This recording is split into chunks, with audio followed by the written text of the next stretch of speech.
Outside of that, I imagine he's feeling quite desperate, as he should. But, more to the point, these aren't rallies. These are super spreader events.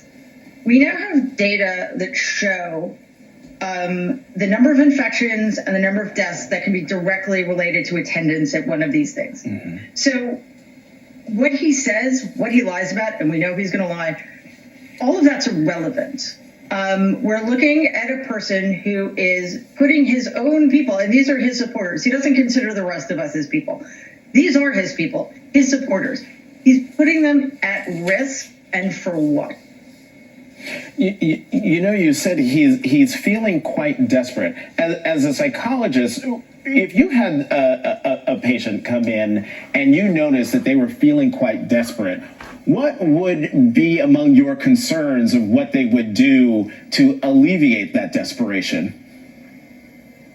Well, if it's somebody like Donald, my concern is that he's going to do anything he can to alleviate that desperation. And unfortunately, he has considerable power at his disposal in order to change the subject, muddy the waters, and create the kinds of chaos that are going to potentially put our elections in disarray. And that is the last thing this country needs right now. Well, so to that point, do you think that your uncle would go full authoritarian? I mean, it's one thing to have the power at your disposal. It's another thing to actually use it to overturn democracy, an American democracy.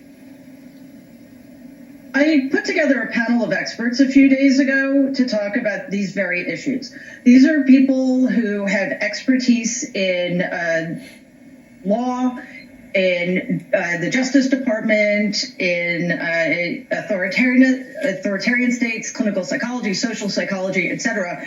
And the message is that over the last 4 years, Donald has done everything in his power to dismantle every institution that comprises this country. And, the bottom line is we are looking at an authoritarian state here if he is allowed to continue unimpeded. Ruth Ben-Ghiat, a historian of authoritarian states, made that message very, very clear. And we need to start listening to people like that so we have the information we need going forward. Donald is desperate, yes. But he also understands that if he cannot get 4 more years in the Oval Office, there's a reckoning coming. And he will avoid that at all costs. And he will use all of us, including his supporters, as we see, in order to get off the hook. And Mary, as you